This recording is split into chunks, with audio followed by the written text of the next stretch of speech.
Hi, everyone. My name is Kim. Hi, my name's Trish. Hi, my name is Madison, and the video is on war trauma, the physical, emotional, psychological, and social impacts it has on an individual. And war trauma is what we are describing as the impact or the experience of serving in an active war zone. And it also talk about the effects it has on individuals with others, like their children and family. I will be the clinician that is explaining war trauma to a child. The client description that we're giving is a young child who has been brought into a session in order to explain the impacts of war trauma it has on her father, so that way she can better understand what he is experiencing.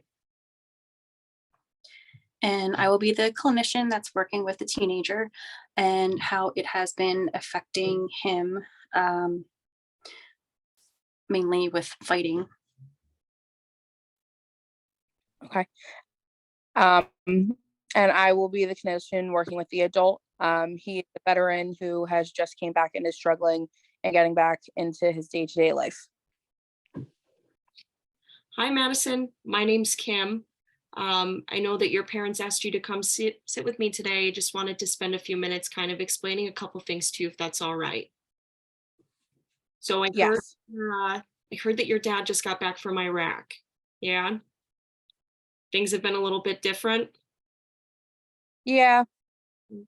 Well, I mean, when your dad was overseas, he saw some I- pretty scary things, and that can have a wide variety of impacts on us. Your dad, physically, sometimes he may feel a fast heart rate. And, like kind of when you guys are laying with each other, do you ever feel his heart feel like it's beating out of his chest? Kind of like when you're running around at recess all day and you're kind of out of breath and you can't breathe. That's something that your dad may be experiencing. mhm. Yeah. And that's uncomfortable, right? Yeah, it is. Your dad may also be having some problems with sleeping. Sometimes when we wake up in the middle of the night and you want to crawl into bed with your mom and dad because you're having a hard time, that's something that he's probably experiencing too. And have you noticed that your dad may be getting angry pretty quickly, even just at some small things? That's Yeah, something, he gets all the time. yeah, that's something that can happen. When somebody comes back from where he was and all the things that he saw, he may get he may get angry pretty quickly, but that's not your fault. And I know it's not at you, and that's something that your parents would like you to know. Mm, sometimes dad may feel really nervous and on edge. That's something that could be a cause of where he was before, before he came home. Sometimes dad may feel just really sad.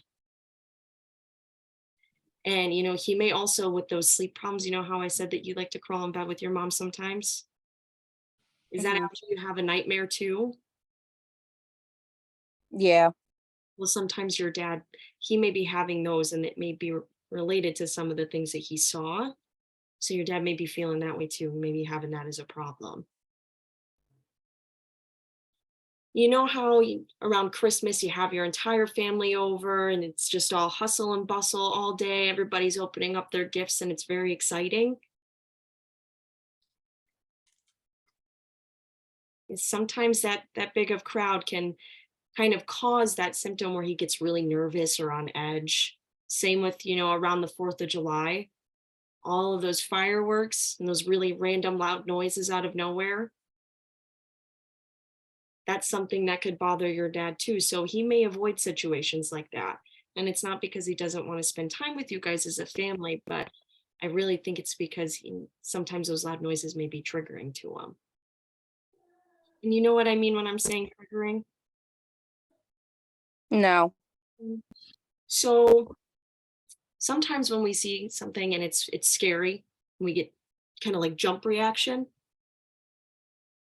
That loud noise of the firework can trigger that for your dad. That's what I mean as a trigger. Oh, okay. So, are you understanding of some of the things that I'm talking about with what your dad may have experienced and how it's probably impacting him? Yeah. Mhm. Do you have any questions for me?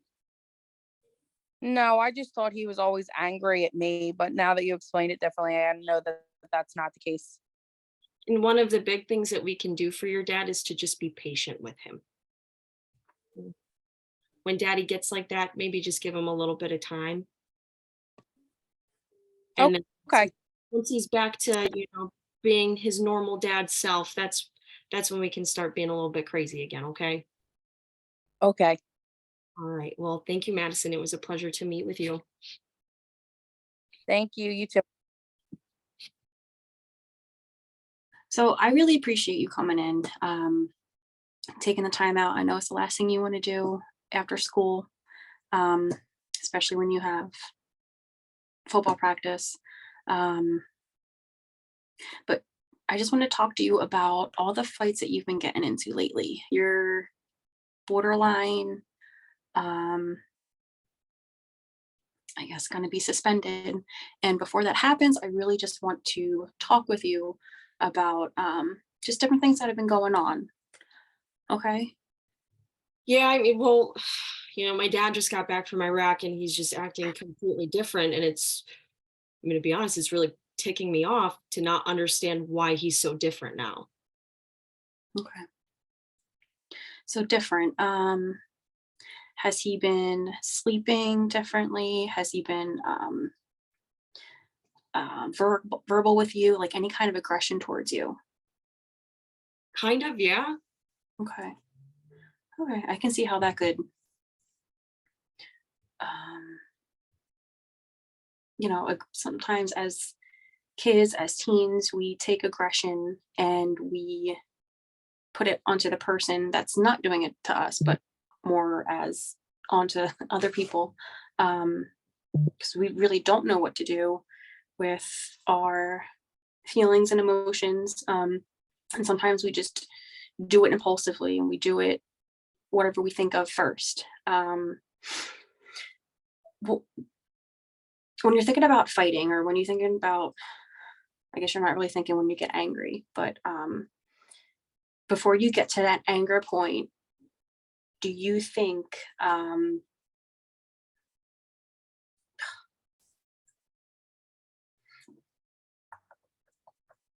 You're right. I'm not really thinking, but once I do, because before I get into the fight, I'm just thinking about like, you know, shit, I don't want to be home. It's different now. And I mean, do you get what's going on with my dad? Because I don't, and that's for sure. yeah, I mean, your dad, when he was over in Iraq, he saw so many scary things. I mean, it changes it changes a person's entire body. I mean, physically, he probably wasn't eating over there. He probably got very little sleep. Um, I mean, he probably had so many different emotions going through. He's probably scared, anxious. Um, I mean, just terrified because you never know what's going to happen at the next moment. You don't know if this is your last breath that you're taking. Um, and you're with a group of guys that are your family. They're what you have that might be your last moment on earth. So coming back into the civilian life, it's not saying that he doesn't love you. It's just getting back to that point of, hey, I'm back in like the real life. This is the real world. I need to take care of my kids, take care of my wife. This is what I live for. So I guess it's going to take him a little bit. And then maybe like, do you and your dad, did you guys ever do like baseball together, football? Did you ever do boxing, something like that? He used to come to all my football games, and he hasn't come to one since he came back. Okay. What about maybe working on aggression, like taking even just like 20 minutes coming back from school saying, hey dad, let's go like run a few yards or like throw a little bit. Do you think he'd be into that? Probably. Okay. I think so. Okay. It's definitely something I could try. Okay. I can try it. So I think that would really like build your not only the relationship with the two of you, but also it might help you with your aggression. put it somewhere else. Um,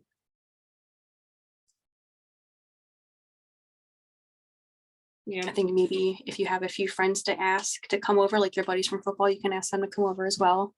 they used to all the time before he came back. So, Okay. well, I'll give it a shot and I'll see how it goes. Sounds good. Thank you. Thank you. Thanks for sharing. And just let you know that just try and educate. Hi, how are you doing today? I'm doing pretty good. How you doing? I'm doing good. I just wanted to know what's bringing you into the office. Um, I can't get back to civilian life. I'm supposed to be normal, but I feel so far from it.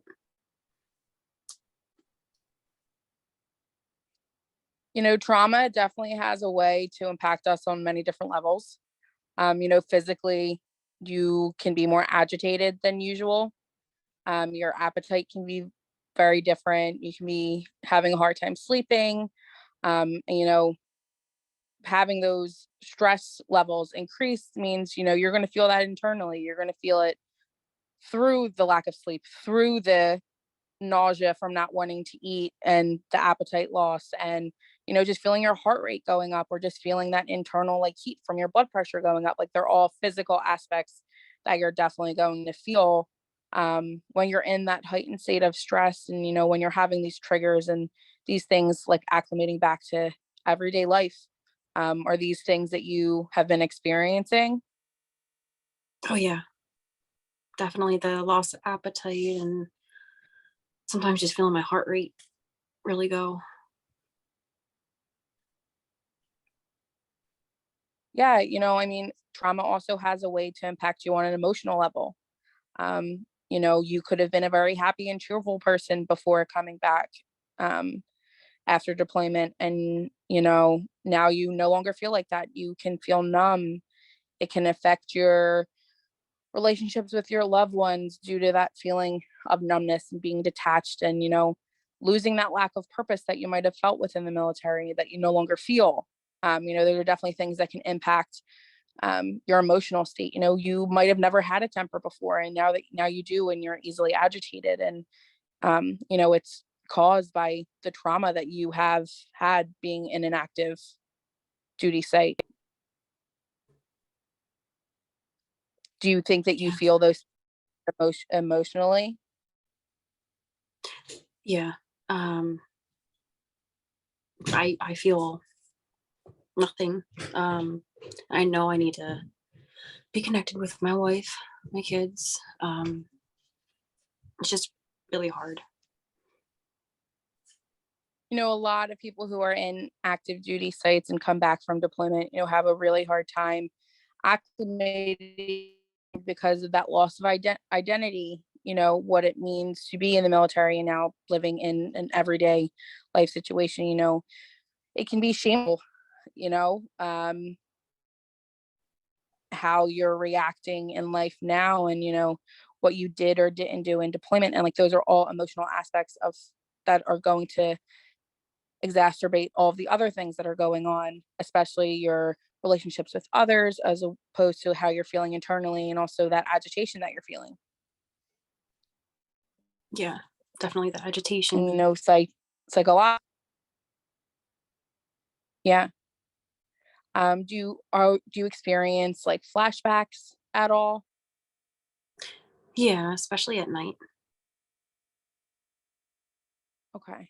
That's definitely normal. A lot of people who are in active duty sites do have PTSD, post traumatic stress disorder, um, caused from like memories and flashbacks of things that occurred during that time. That's definitely something that can be scary. It's can be triggered by things. It cannot be triggered by things. Our senses such as smell, hearing something as simple as a firework going off, the smell of a fire, those things can cause your brain to go back into that time and heighten all of those memories that you do have. And that's definitely something that can be scary in the moment for you as well as the people who are around you. And, you know, that leads into how you're going to cope socially and how that impacts your social life. You know, when you are in that heightened state and you are agitated and you do have that temper and you're having these flashbacks, it can be extremely hard for those around you as well as yourself. It can be hard even after, due to how you feel about how working through that flashback and that trauma that you have endured. Um, you know, it's definitely something that you can be hard on yourself for, and you know, you can worry about the people who are around you when you're in that kind of state.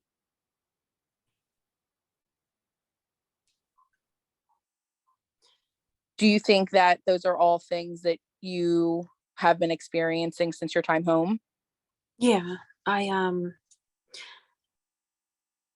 know like my buddies are always trying to ask me to go out, do stuff, but I don't really want to. I used to do a lot with my kids. Haven't done much. Yeah, I mean, definitely all of these things are connected and it can be extremely hard working through the trauma. You know, just learning to being able to cope now and learning to do those things all over again after experiencing something that you've experienced. Do you think that you have a better understanding now as opposed to when we first started the session? Yeah, that makes a lot of sense why I'm feeling like this. Okay. Well, moving forward, we can definitely discuss this more and then work on those coping skills. Yeah, thank you. All right, everyone. And that was our explanation of war trauma to a child, adolescent, and adult. And we hope you enjoyed watching.